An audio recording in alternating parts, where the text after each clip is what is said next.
the history of Palestinian resistance to Zionism. And it's very important to bear in mind that this is a very old struggle and a very old resistance. And the way I'd like to talk about it and to simplify it for you, I'm assuming you all saw the maps. So I don't need to show map and explain further about the maps. You are aware of the map. What I would like to say is that Palestinian resistance can be divided into 4 main periods. Ever since the problem of Zionism started in the history of Zionism, if we want to date it to the Basel Conference and the creation of the World Zionist Organization in 1897, I would say that the Palestinian resistance since then went through 4 main periods. The first period is from 1897 until, I would say, the British Mandate. And the British Mandate is dated from 1922, which is when Britain took over control of Palestine and the Ottoman Empire dissolved.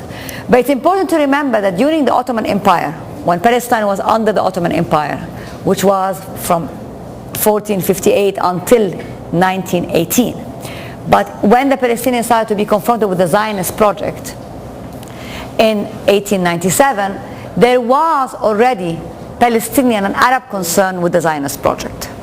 And they were actually active in showing and talking and reaching the higher political level to protest the Zionist project. The Palestinian encounter with the Zionist project was not so much an encounter with the Jews, it was an encounter with these foreign settlers that were coming to Palestine, that built their settlement in the area of the Galilee in particular, in the northern part of Palestine. And their concern was not the fact that these people came, but above all that they were European and they did not mingle with the local population. That they wanted to be on their own and they were buying land, and once they bought the land they started excluding the Arabs. Okay? This exclusion of the Arab really happened in what's called the second Aliyah, which is in the 1910-12. Okay? So there was this little bit of concern among the peasants. But also the intellectuals, the Palestinian intellectuals, started to be concerned and were aware of the Zionist propaganda already in the 1902, 1910, and we know that in 1908, important Palestinian notables went as far as to Istanbul to talk with the Ottoman Empire, Ottoman governor, Sultan at the time, to protest the Zionist project, which they clearly see as a project of people who want to colonize the land rather than of people who wanted to settle in the land. People, the Zionist propaganda often says that there was no Palestinian resistance, they were not opposed to the Palestinian, or Arab propaganda sometimes says the Palestinians were not aware of the Zionist project. Actually, we know of a fact today that Palestinian opposition to the Zionist project made itself vocal already at the beginning of the century. And it made itself vocal in 2 ways. One, by Palestinian peasants protesting their expulsion, but also by Palestinian intellectual and mayor of Jerusalem going as far as to the government in Istanbul protesting the project. And it's also important to remember that the Ottoman Sultan, although he was approached by Herzl to give a home for the Jews in Palestine, he refused. And although he was the Sultan himself, so it's important to remember that also the Ottoman government was not supportive of the Zionist project. On the premise, again, that Jews are welcomed, but Zionist project is not welcomed.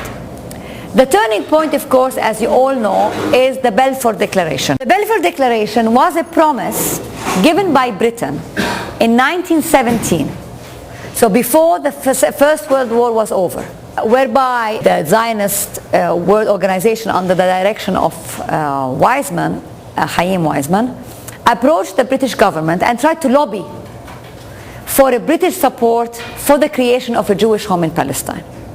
And in 1917, they get an official endorsement from his king, the Majesty, the King of Britain, which in this famous declaration called the Balfour Declaration, because it was the foreign minister at the time who received this letter from the representative of the Zionist organization, in which Britain and Her Majesty, His Majesty, the King at the time, say clearly that they look in favor and support the idea of the creation of a Jewish home in Palestine.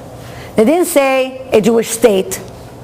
They didn't say whole of Palestine. They said they support the creation of a Jewish home in Palestine, it be understood that the civil and religious rights of the people living on the land will not be violated.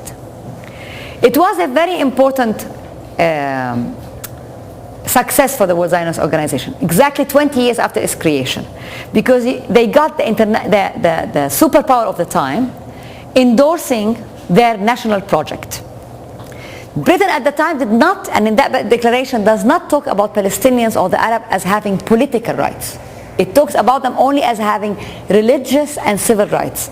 This is why it was such a problematic declaration from an Arab perspective and a Palestinian perspective, because it took away and did not acknowledge the indigenous people's right to self-determination. It acknowledged the Jewish people's right to self-determination as the World Zionist Organization defined it.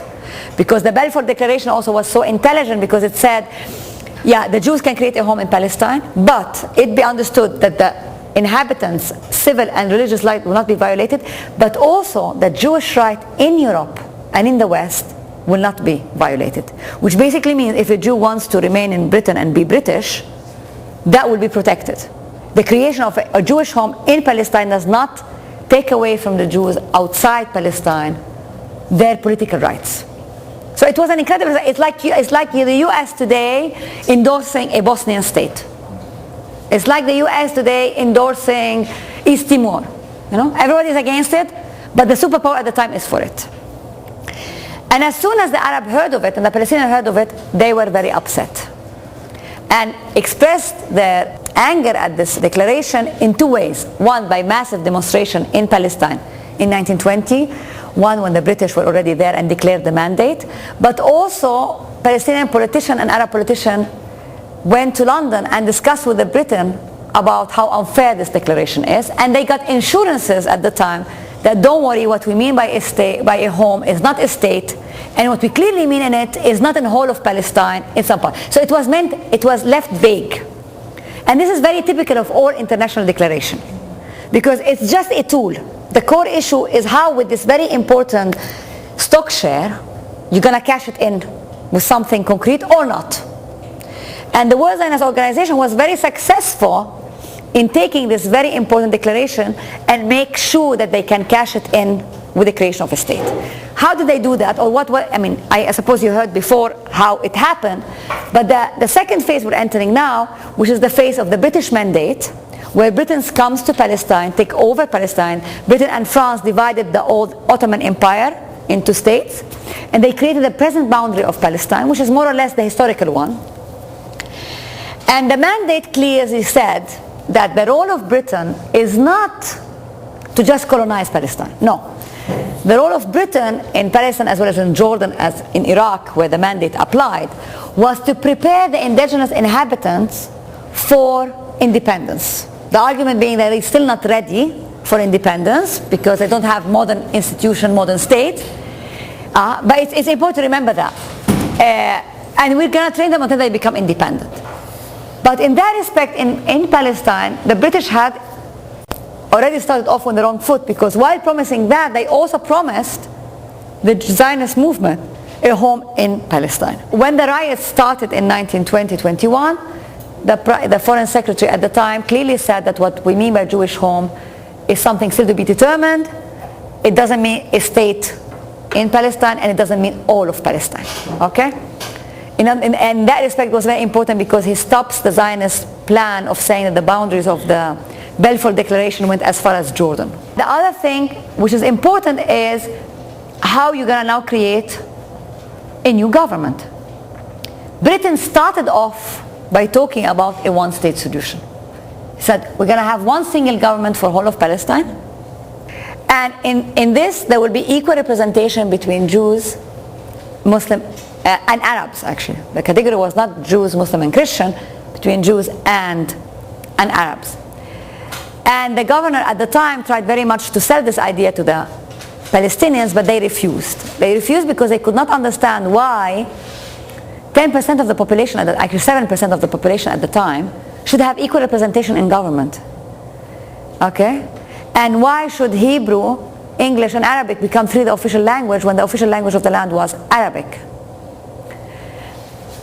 And also because they saw already from the very beginning is that the British favored much more the Western Jews than they did favor the Palestinian. So they had higher salaries in the administration, because what Britain did, the administration, the state, all had Arabs and non-Arabs in it. But it would give the Jew a higher salary than the local, on the argument that they are more educated and more sophisticated. I mean, it's a form of colonialism, of course, as you know. But the important is just to remember that in terms of administration, Britain tried to make a single administration and tried to do a single state. And the position of the Palestinian was, we want to be all Palestinian. We don't want to be categorized into Christian, Muslim, and Jew. The Zionists, of course, were not interested in that, because the Zionists from early on wanted a separate state. They did not want to share the land with the people. They wanted the land just for themselves. And what Britain does during this time, favor the World Zionist Organization, allow Jewish immigration, allow the underground Zionist organization, turn a blind eye on whether the World Zionist Organization was bringing in arms or not, while forbidding the Arabs from having any arms. And what we start early on having, we're starting to have, again, Palestinian opposition at the elite level, but important grassroots, peasants and workers, opposition to the Zionist project. And we see that in two major events. One is the riots of 1921, and then there's a major riot in 1929, in which the last Jewish community of Hebron actually left or was expelled. And was important, the event, because it marked the final attempt by Britain to deal with Palestine as a single entity, and started dealing with the Arabs on one side and the Zionists on the other. Okay? And that riot was important because it was massive demonstration in Hebron, in Jerusalem, in Safad, in Jaffa, a number of places where the Palestinians said, we are against Jewish Zionist immigration. Again, the problem was not the Jews as Jews, the problem was there are these colonizers coming, expelling the indigenous people from the land, taking their land, although it was through sale, because it was absentee law that sold the land to the Jewish World Zionist Organization. But the ones who were getting displaced were the peasants who always worked on that land, because the World Zionist Organization and the Jewish agency, or the Jewish government in Palestine at the time, took a decision, because of the strong labor union they had, not to rely on Arab labor. So the Palestinians not only saw their land being taken away from them, but also their jobs taken away from them. And Britain sends a number of commissioners to come and study the situation and say what to do about it. And they reported in a number of reports that the problem was a problem of land, and problem of poverty, and problem of unequal development, and bias, British bias towards the World Zionist project, which is, in their view, was wrong. So we do have a number of reports coming up by the British saying, this is an Arab state, more or less, Jewish immigration should be minimized, or in any way slowed down, and the land issue has to be addressed. The Zionists do not like it at all. They mobilize the government against it. And then the major event that happens, again, we have another major revolt that actually takes place by the Palestinians in 1936. It's a very important revolt because it was really the first, not just a riot, it was the first really Intifada that happens in the Palestinian community, 1936. It was initiated and led by a guy called Izzuddin al-Qassam.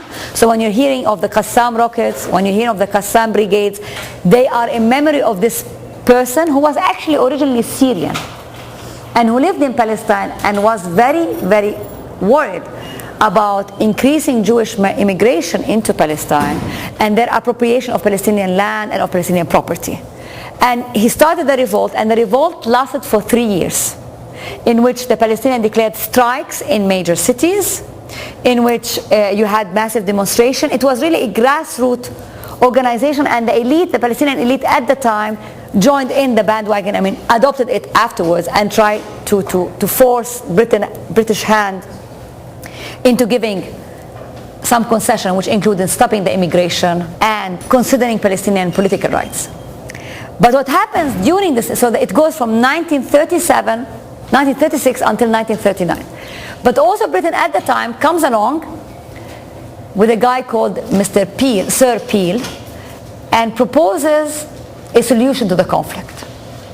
which is called the Peel Commission proposal, and it was the first partition plan.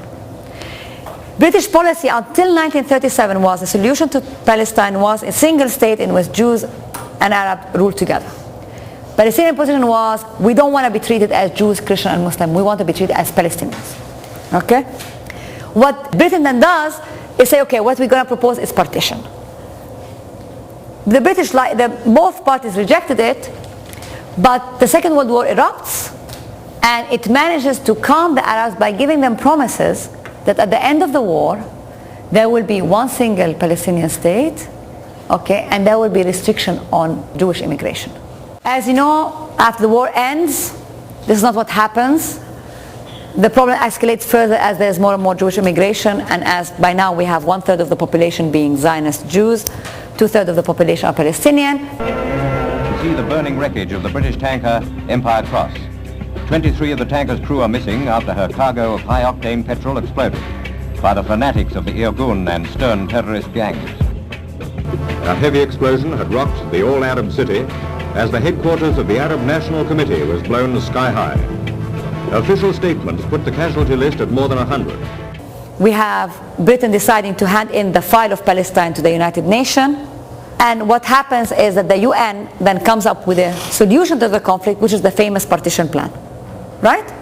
Partition plan that promises that the only, and it's important to remember this partition plan because it's a UN resolution. So in other words, it's the opinion of the whole international community that the only solution to the Arab-Israeli conflict is in the creation of two states. One for the Jews, one for the Arabs. The problem with that partition plan was that it was very unfair on the Palestinians in three ways. One, it gave the Palestinian only 46% of the land, although they were 2/3 of the population. It did not make Jerusalem a corpus separatum, which means it's an international city, okay? And it would have meant de facto the creation of a refugee problem, which the UN was aware of and was against. So the UN did say in the partition plan that the partition means that whoever lives in the area which is Jewish has to remain there if he wants to remain there. They opposed it, but they were not, as the leadership was not very well organized. As you know, the war is declared, Israel is created, and Israel is created in 1948 on 78% of Palestine, not on 56%, which was offered to it by the United Nations. Now we enter into the third phase of Palestinian resistance, which is between 1948 until 1967. And that's a period in which Palestinian resistance was part of an Arab resistance against colonization.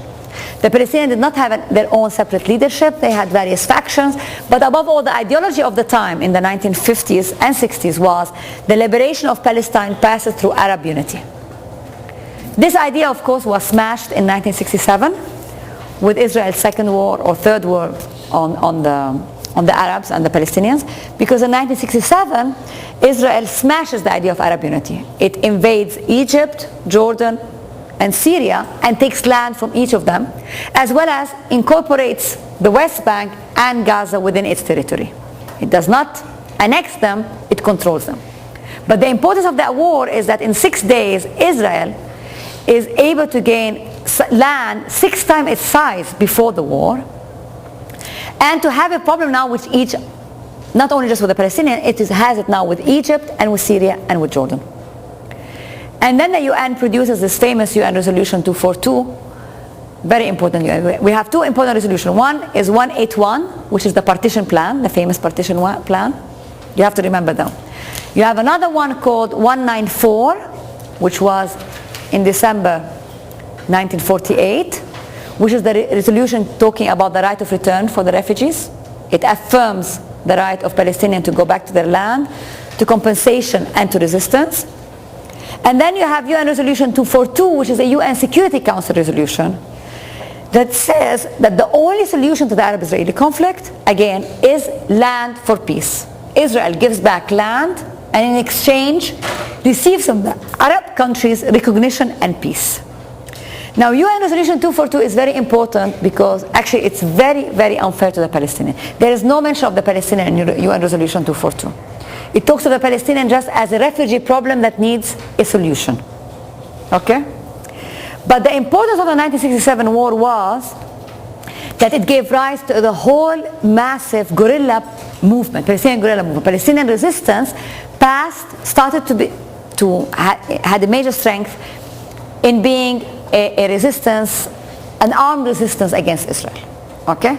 So before 67 it was resistance to the Arab armies.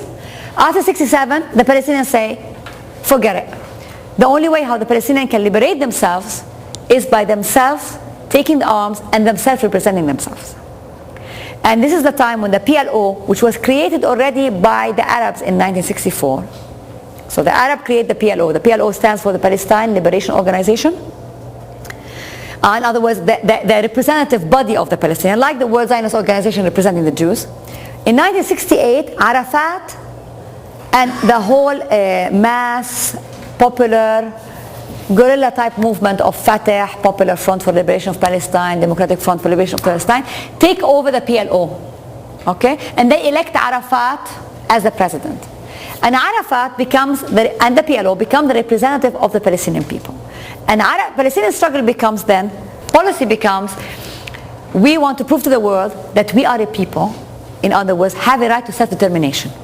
What does self-determination mean? Mean we have a right to rule ourselves, we have a right to govern ourselves, and this is a right, and we have a right to go back to our land, which was taken away from us.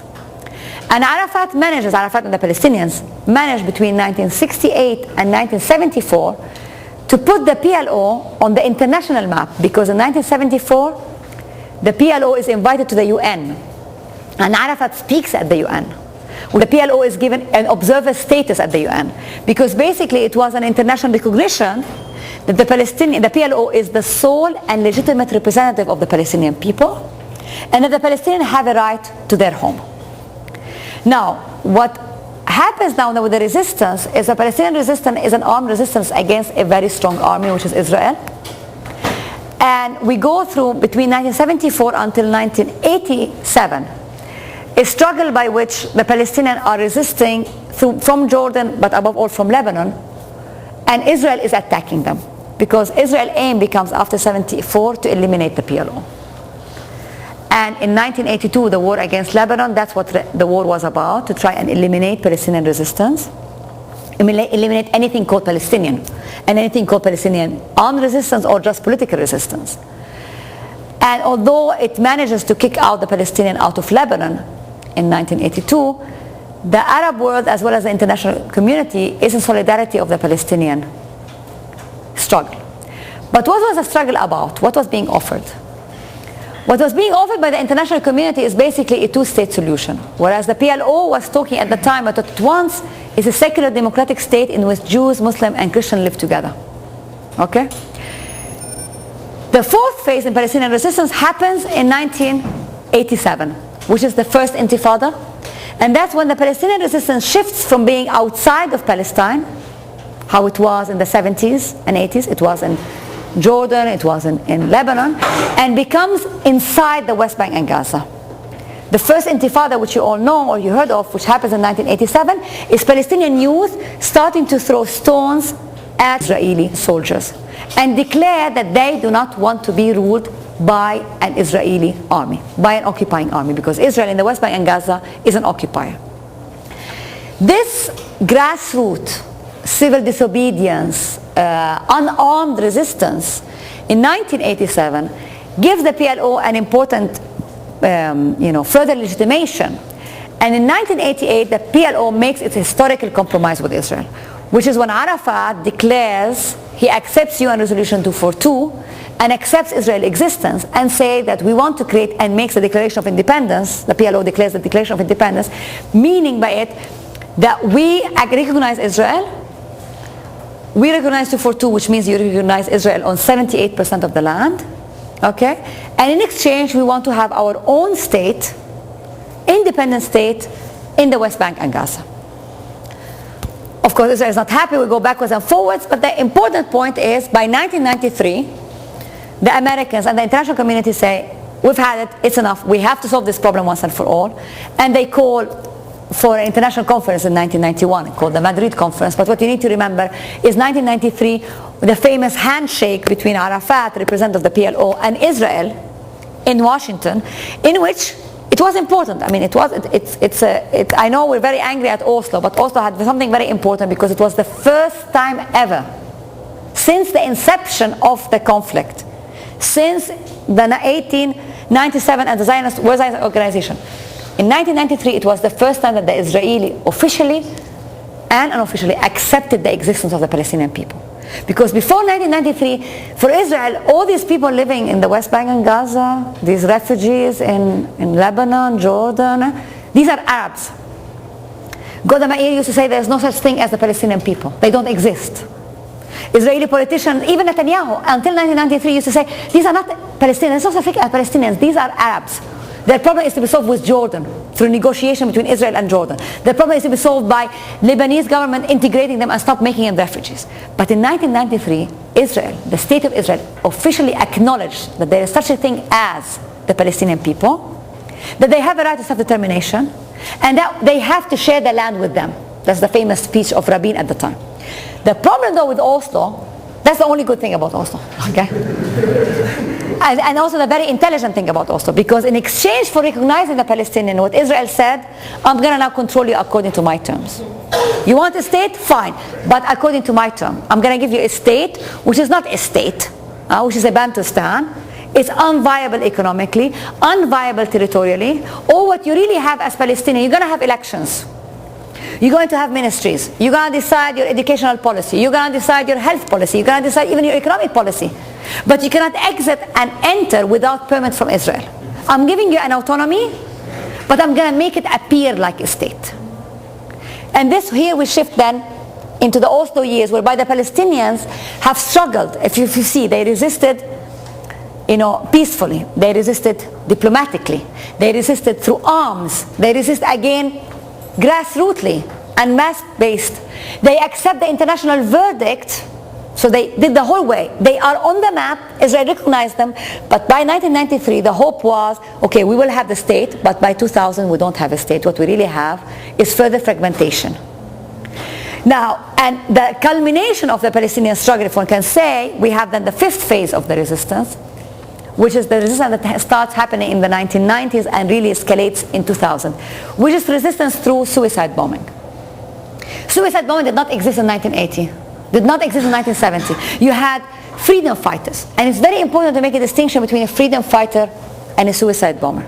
Both are sacrificing their life for the cause. Both are struggling against oppression.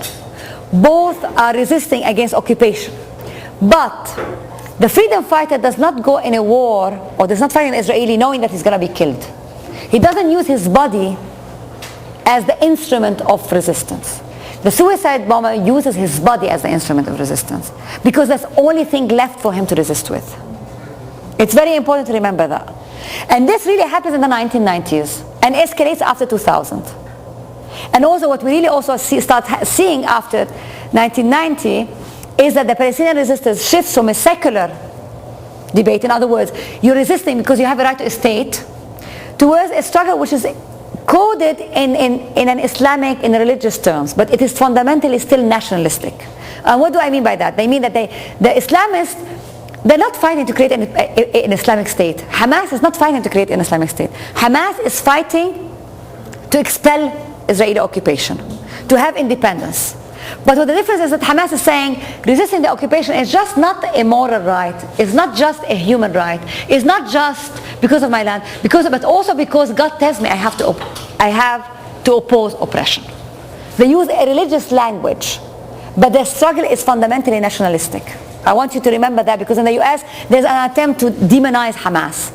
Hamas is not much different from Fatah. They fight over who's going to become ruler. But in terms of their aim to end Israeli occupation, to have their independence and to go home, allow the refugees to return home, they are the same. But it's important that this struggle gets coded in the Islamic religious language. And I say it's a resistance that in a way failed. In what sense it failed? I think Palestinian resistance today is at a major turning point, because we Palestinians, we tried everything. And some argue that we were defeated. Okay? Because what happened in Gaza, last war on Gaza, and what has happened with also exemplifies a major defeat or major oppression of Israel, but an Israel that managed to smash Palestinian military resistance. And also to get the Palestinians, especially in Gaza, to divide them, okay, and to get the Gaza into a state of desperation. This doesn't mean the Palestinian resistance will end. And this doesn't mean that it will ever end, because Palestinians will continue to resist. But what's happening is that the pattern of Palestinian resistance is becoming more difficult. And this is why the Palestinians are shifting increasingly now towards two strategies. One is peaceful resistance, of which the call for boycott, divestment, and sanctions is very important. And secondly, they're opting for more international grassroots support worldwide, in the US and elsewhere, to support this struggle, which is also very important. Especially at a time, which I need to say, that the international community, not only did it say that the solution is a two-state solution, with Bush's famous speech in 2002 and the roadmap, we have a new development in the international community, which is after 2003, the US and the Quartet, the international community, said the solution to the conflict is not just two states. The solution to the conflict is the creation of a Palestinian state. So the Palestinian state becomes not only a right, it also becomes a necessity to solving the conflict. The problem, though, is that on the ground, you're not getting a state, you're getting a Bantustan. And Israel is not even interested in that. But it's important to remember that, because I think what's happening today, in my view, is that this 60-year struggle to try to solve the conflict through two-state solution has actually failed. The Palestinians are for the moment defeated, but they are going to rebound, and they are rebounding. And the way they are rebounding is by emphasizing civil disobedience, by emphasizing international solidarity, and by calling the international community to hold Israel accountable to international law. Okay, and they're also having a big debate on whether they should shift to a one-state solution or a two-state solution, but so far they're not into that debate. Their major point now is how to mobilize international support, and in this respect, especially the US, because I think the US is key, is the only solution to the conflict, because they are the one that have the power to force Israel to just adhere to international law. We're not even talking about vanishing. We're talking about Israel adhering to international law. And I think all of you have an important role to play, not only in informing, but also in mobilizing, in campaigning, in writing to your congressman, in writing to your president. It's really that stage whereby international solidarity, grassroots solidarity, is very important, also in terms of being intelligently directed to put an impact governors and policymakers. I'll stop at this. I know I've been a little bit long, but I wanted you to have the whole view. Okay, but I'll take questions. I'll stay 10 more minutes and I'll take your questions.